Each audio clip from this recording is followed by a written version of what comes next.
Good afternoon, Community Church. It's so good to have you join us here online.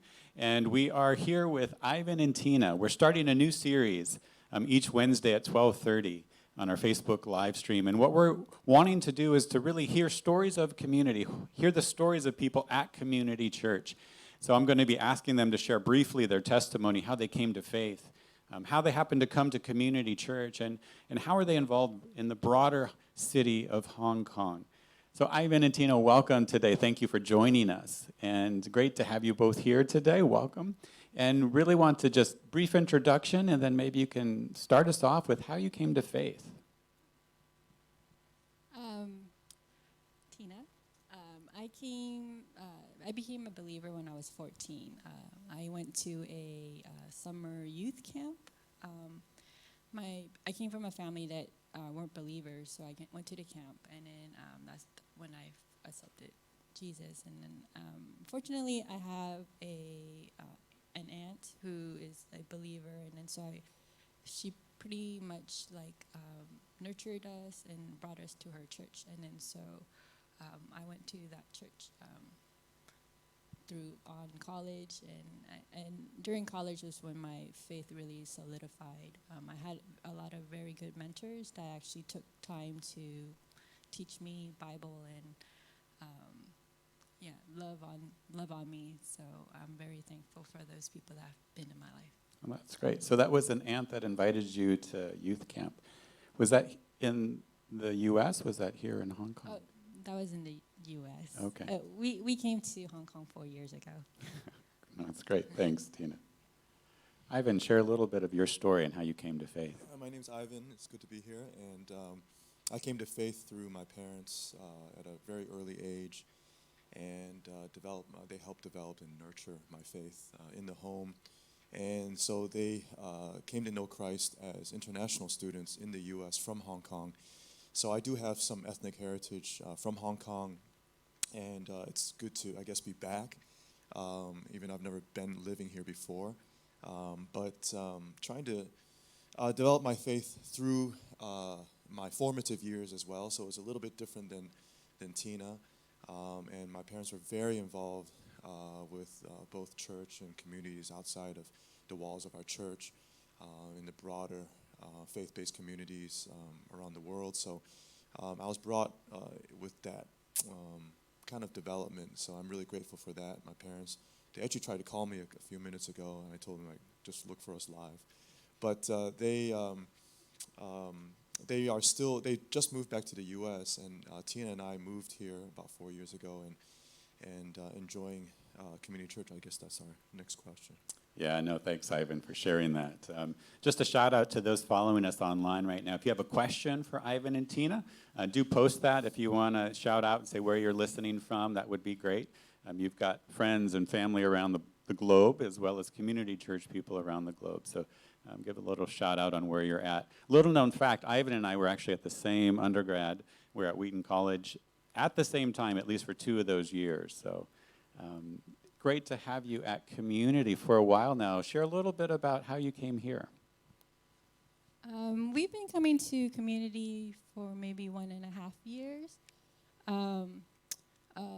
We came around 4 years ago, and then during that time, we have a Matthias, which is our son. He's 7, and then we actually had another child, a baby, Isaiah, and he had a terminal condition, and he passed away March of 2018. He was 7 months old, and it was during that time of grief and loss that we decided that we wanted to find a new community to heal with. So we were praying, and I remember during our memorial service for Isaiah that I met Pastor Steve, and I clearly remember meeting you, Pastor Steve. And at that community church, Ivan said it would maybe be a good fit for us during that time of loss. So we came, and because Matthias is special need, we also wanted a church community that would embrace his differences and also just love him. And when we came to community, we felt that right away with the children ministry that Deprina really loved Matthias, and it was very evident that it was a really good fit for him to be here. So we were very thankful to come to community and just get the support and care that we have had. Yeah, thanks for sharing that, Tina. I didn't know you during that time, but I knew Ivan from the pastor's breakfasts and that journey with Isaiah during that time and praying for you guys. And, I know the whole community of Hong Kong was lifting you guys up in prayer. And can remember that first Sunday that you guys showed up here. And it was just good to see you. And I sensed that time of healing, that journey of healing for you guys. Ivan, you want to share a little bit about that? No, thank you, Teen, for that. It's not easy to talk about grief and loss, but because of my involvement with the Pastors Network here in Hong Kong, International Pastors Network, and them graciously allowing me to be in spite of the fact that I'm not vocationally pastoring in a church right now, but because of my pastoral experience. But it's still difficult to cope with grief and loss and family grief and loss. But I think that community church has really helped us build the friendships and the community that we need for God to nurture us through this time and to work through our disappointments and griefs and losses. And with special needs children, we've discovered some things about ourselves and about the communities that we want to work with and the exposure that we want other students and people to have. Yeah, no, that's good. And that's a good transition to kind of our third question here. I'm looking to see if we've got some folks. Yep, we've got Margaret online there, and she gives a shout out to you guys. But our final question is, how do you engage the broader community of Hong Kong? What's your involvement in this city? Some of what you do vocationally, how you're connected. It'd be great to hear some of that. I guess being in Hong Kong, I've gotten to engage more with the local special needs community in terms of my son's schooling and trying to find the proper resources for him and get the education for him. He goes to a local SEN school, and just engaging with the local community in that area has been a lot of my efforts in Hong Kong. We were a lot of our time here has been also with the medical system because of both our sons. So we got to know the hospital system and the medical system better. I'm currently working on my doctorate in social work, and part of my research is right now on policy with palliative care for infants.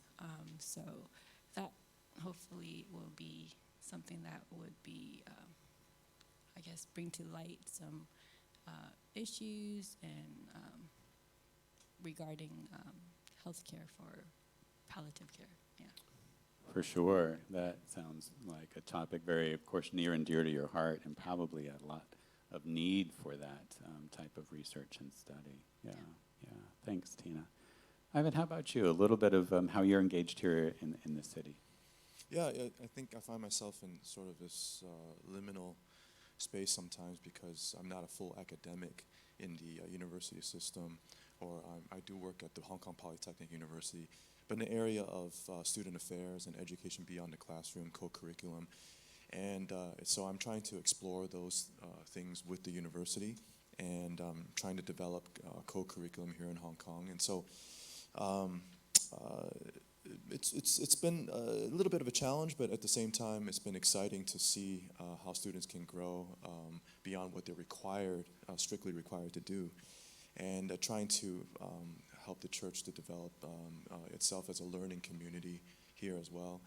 And I've always been involved with intercultural work, so I'm trying to bring a piece of those cross-cultural elements, either from post-genocide East Africa, where I also do spend some time, as well as other countries and here in Hong Kong, and trying to create sort of a, kind of a global learning international community here. That's basically what I do conceptually. That's good. Ivan has got so many interests and so much passion and for a variety of areas, and I'm sure this year has been one of just extreme focus in terms of everything that's been happening in the city. It's been great to have you guys here today. I'm just so thankful that you have joined us, and thankful that you're a part of Community Church. You're a blessing to us, and let me pray for you as we finish up our time. God, I do thank you for Ivan and Tina. I thank you that they are a part of our community, that you've brought them here, and that they're a part of Hong Kong. God, using their gifts, ministering in this city. God, we thank you for Matthias and just the joy that he exudes. And I pray your blessing upon this family, God, and a blessing upon all that you have in store for them. In your name, amen. Amen. Well, thank you, Community Church, for joining us. Great to have you. We do have a question here. How do you see your role as Christians amid COVID? How do you see your role as Christians amid COVID? Either one of you want to take a stab at that? Thank you, Solomon. Solomon. A big part of it is, I think, we see the trajectories, the emotional, spiritual, social trajectories of our city during times of crisis. And I think I'm not saying that everyone has to take on a role or responsibility as a leader, but we're all, in a sense, servant leaders in our fields and in what we do. And I'm hoping that people who follow Christ can be models of peace and generosity, benevolence during this time, and really spread a message, not just verbally, but embody a message of peace and non-anxious presence in our city. So I see Christians, number one, embodying that. And number two is, externally speaking, really letting our light shine for others, for the city, to let them know that there is hope beyond beyond what is not normal, what they consider is not normal, and embracing new realities in the light of Christ, and helping people understand that there is beyond just talking about hope, but actually there's new ways of thinking, new perspectives that they can be internalizing, and hopefully through that people can, I guess, experience more peace as well as new perspectives of living. Thanks, Ivan. That's good. And just that incarnational reality of being Christ in the community, being a loving presence in the community, non-anxious presence, walking out our faith amidst a city that does need hope. Thank you again, Ivan and Tina, for joining us. Thank you, online community, for watching us today. You guys have a great week. See you on Sunday.